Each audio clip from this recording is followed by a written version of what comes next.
And we're live. Here we are are. Live. Woo! Hey, everyone. If you're unfamiliar, I'm Von Mordecai, and welcome to Ecosystem Builders. Today, I'm joined by a leader, a partnership leader, someone that I've gotten to know over the last few years. Most of you might know him. Some might even call him a legend. You know. I don't think a legend, but thank you for that. Yes. I've been at it, to support that. I've been at an event this week, and I swear your name has probably been brought up like 8 times. Nice. And nice. it's all around.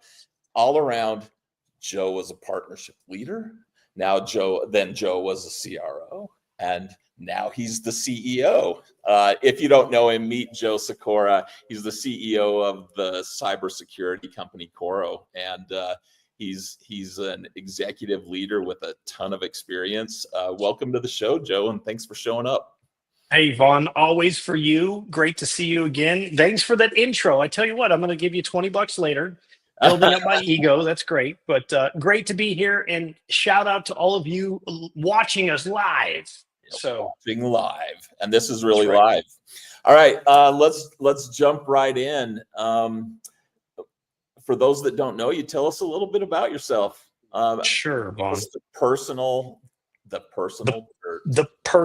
I will give you very personal. So, Joe Sykora, I've been in cybersecurity now 29 years. Woo!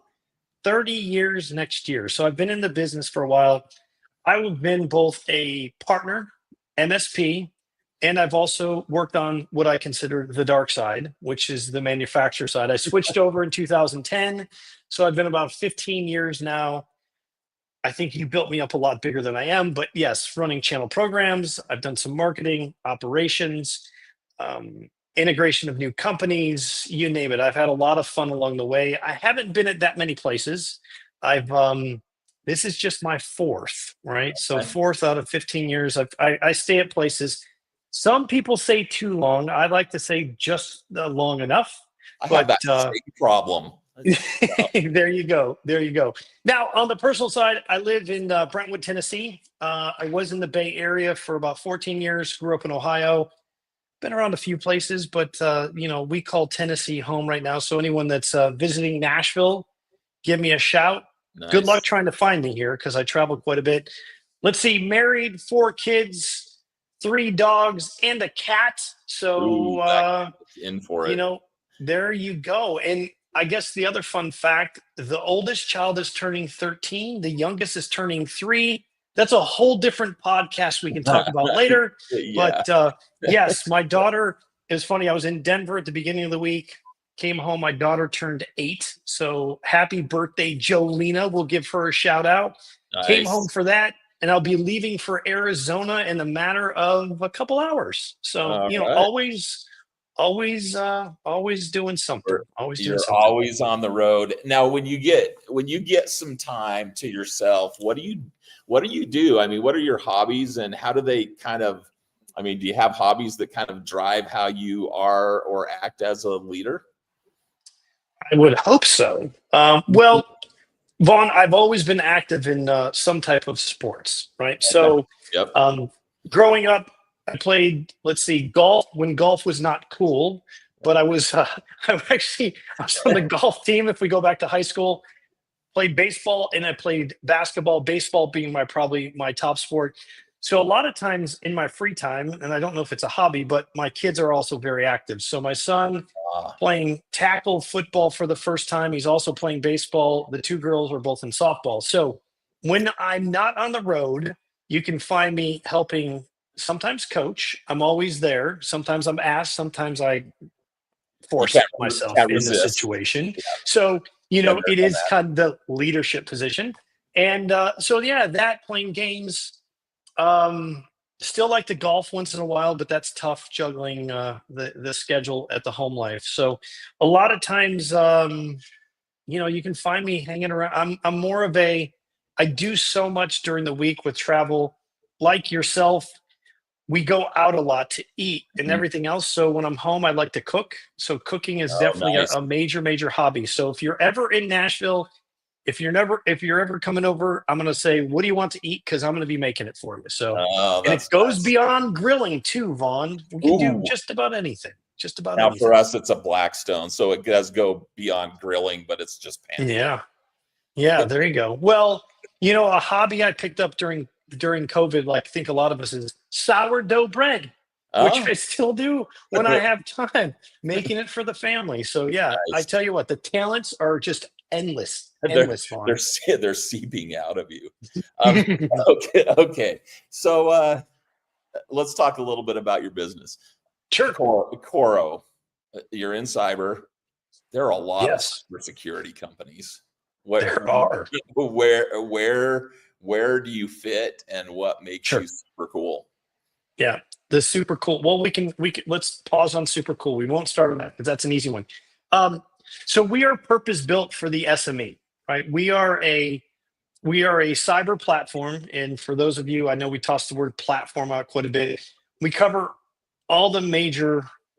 There's about 6 things that we do: network, endpoint, email, security awareness and training with phishing simulation. We get into cloud security. We put this all into a single platform. It's all one data set, which is key, right? This is purpose built. It's all of our tech. So we manage it with a single pane of glass. So I know a lot of manufacturers on the enterprise side are claiming platform or platform integrations with other platforms. We are the solution for SME. We are not looking to go up market. We are a solution for lean IT and MSPs, right? Those are our 2 motions, because for MSPs, we have 3 levels: grandparent, parent, child, so we're multi-tenant.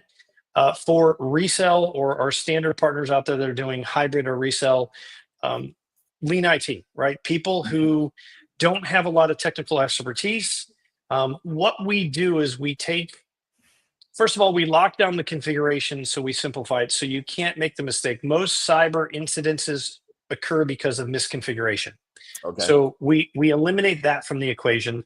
The second thing is we take all of the data, we use AI to analyze it, and yes, You just I use the think we've word. gone. You should I drink know, right, someone needs a tequila.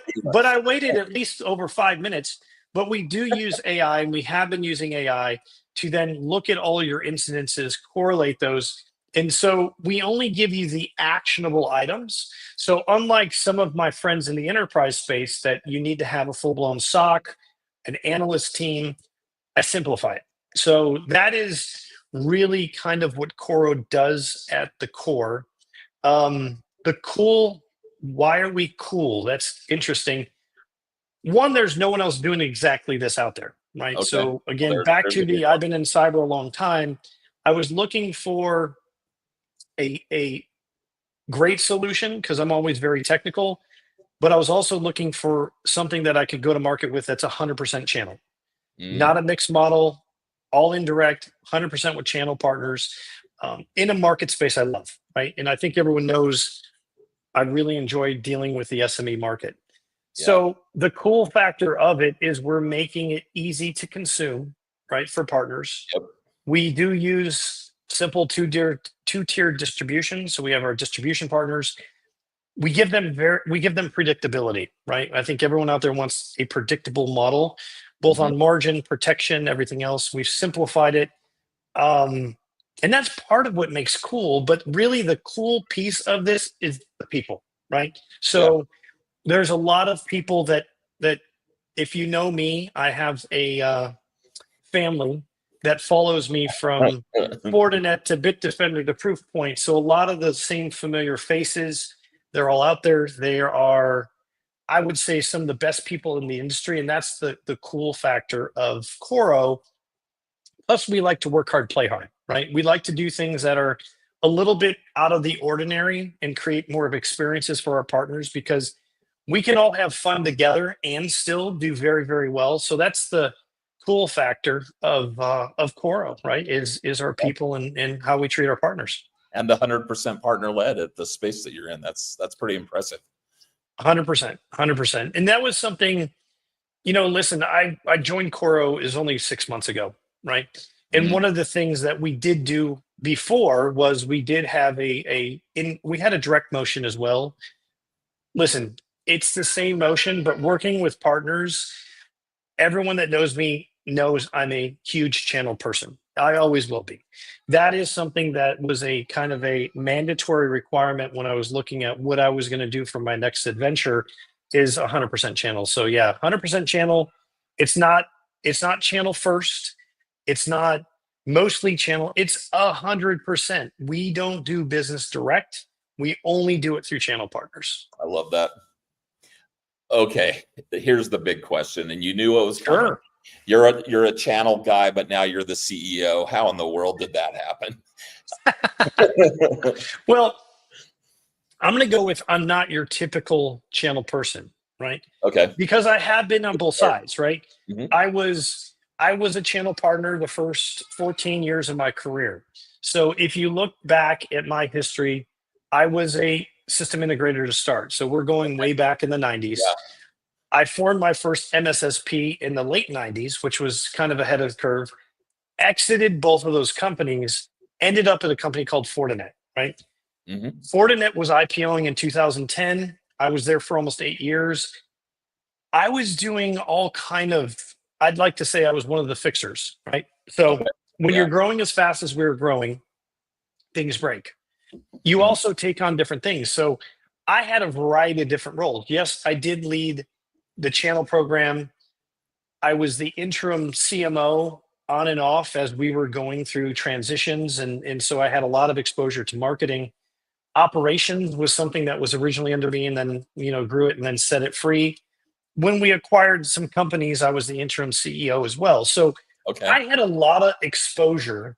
And this goes back to being an entrepreneur at heart, right? Mm-hmm. So if you know me, you know I'm always interested of helping people out. I'm always interested in different businesses. Yep. Yes, I am on advisory boards as well. So, there's a piece of me that will never change. I run businesses like they're my own. I spend money like it's my own. And that was part of it, right? I knew I needed more international exposure. And when I say international exposure, in-market exposure, that's why I did the Bitdefender thing, right? The Bitdefender thing, them being pre-IPO cyber based outside the US was me forcing myself to get in market. When I did, there was a lot of travel. You talk to my wife, she did not enjoy being gone. I was gone 2 weeks a month internationally. Probably.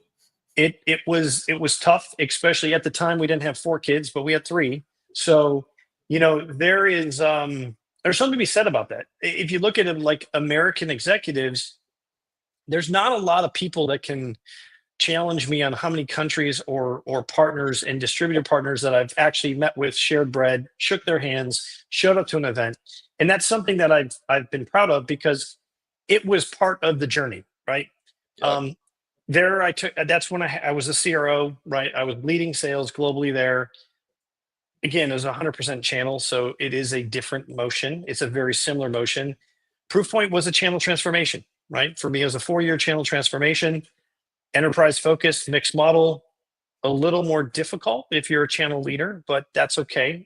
Challenge accepted. And that kind of got me to where I am today. I was looking at a couple different options, but those options were all leading up to being the CEO, right? That is ultimately what I wanted to come back to. I don't fit in a large organization. And when I say large organization, you can probably know the ones. Yeah. I fit in corporate America fine, but I want high growth, be able to change things as fast as we need to, and just, basically outperform any metrics that's been out there is what I like to do. It's not for the weak of heart. And it's not for someone who isn't a entrepreneurial type spirit. So, a lot of the people that are joining me on this Coro journey, they're entrepreneurs, man. They are, and they know what we're doing is going to be very unique. I always tease them. I said someday there'll be a book and a movie about us, about what we're about to do. But it all starts with the product too, right? The product is fantastic. It has to be. I mean, the product is going on 11 years old. So, we've been very, very fortunate. We're under Series D, so we're well funded, and we have some great partners when it comes to that as well. And those are all things as we all grow up in our career. Some people want that.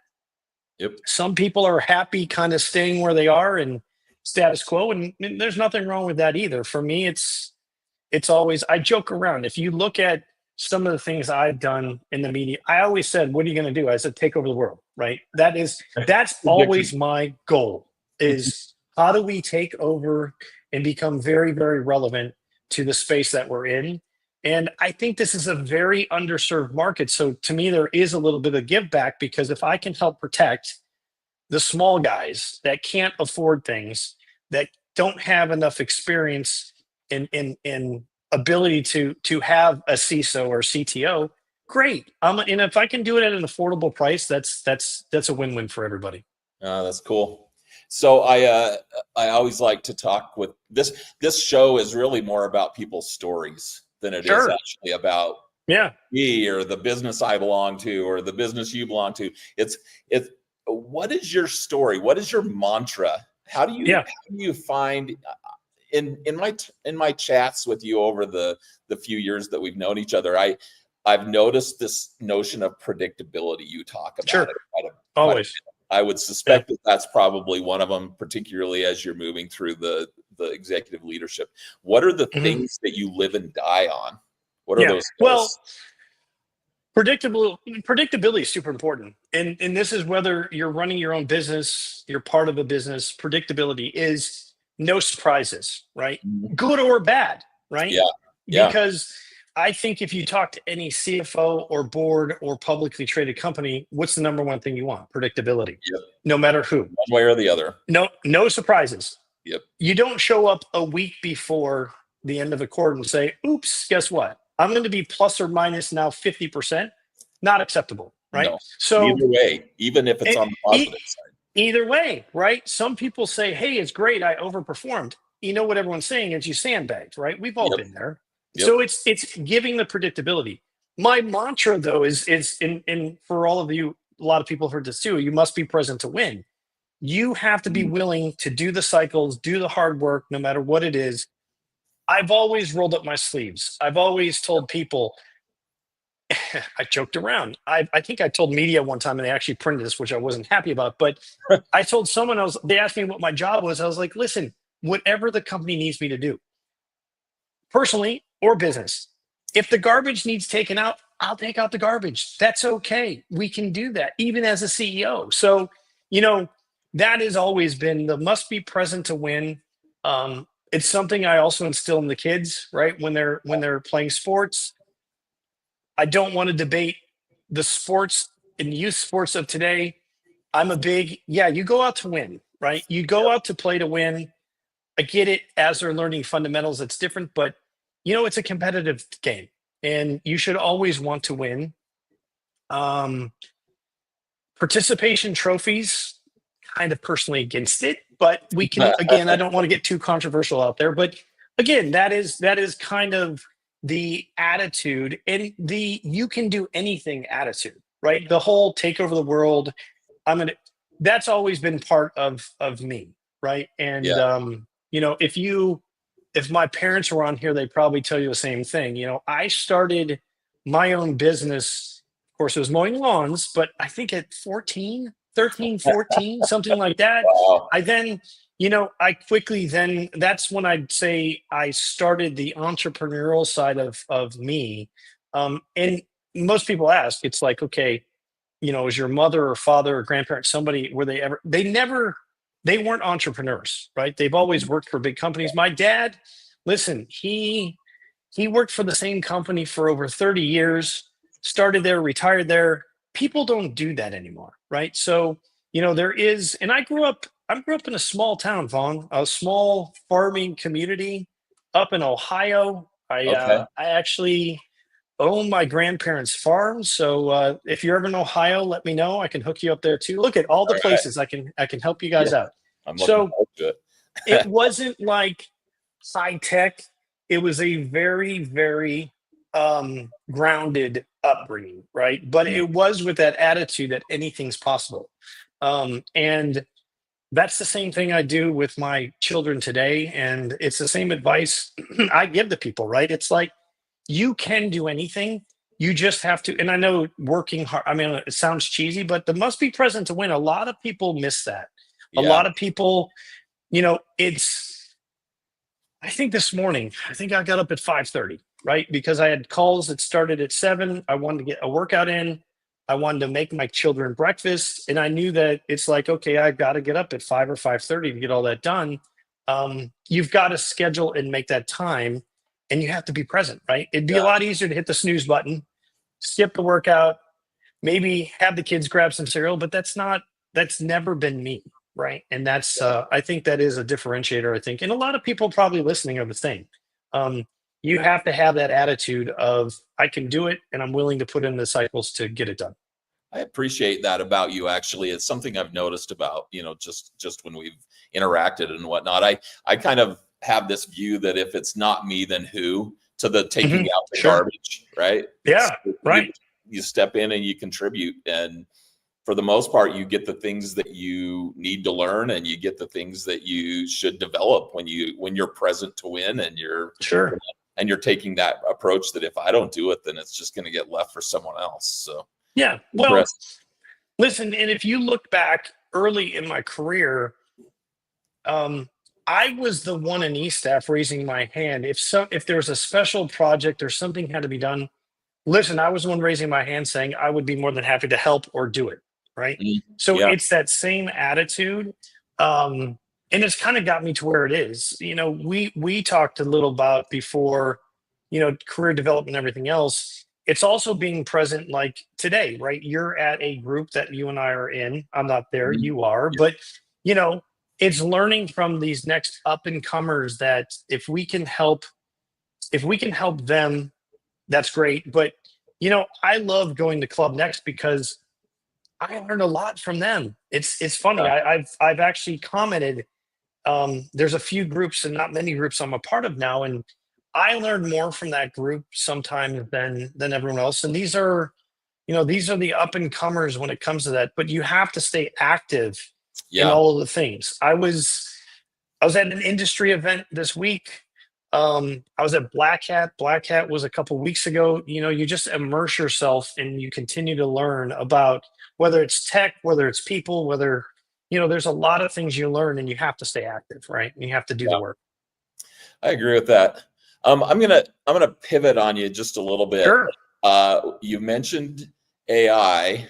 The only other word that we have to mention in any webcast is ecosystem.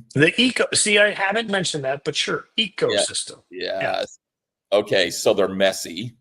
They're in kind of a good way, with all of that many to many dynamic and partners doing all these different things. Are you seeing that firsthand in cyber the way that some of the other platforms are seeing it in other areas of the tech industry? Yeah, well, ecosystem isn't new. We have been tossing it around since the 90s, actually. We've been tossing that one around since I was a youngster. Defining what an ecosystem is has changed. I will say that. But the concept of working together, whether it be a technical ecosystem and doing real integrations, or could be as simple as doing a meet in the channel type, hey, you know what?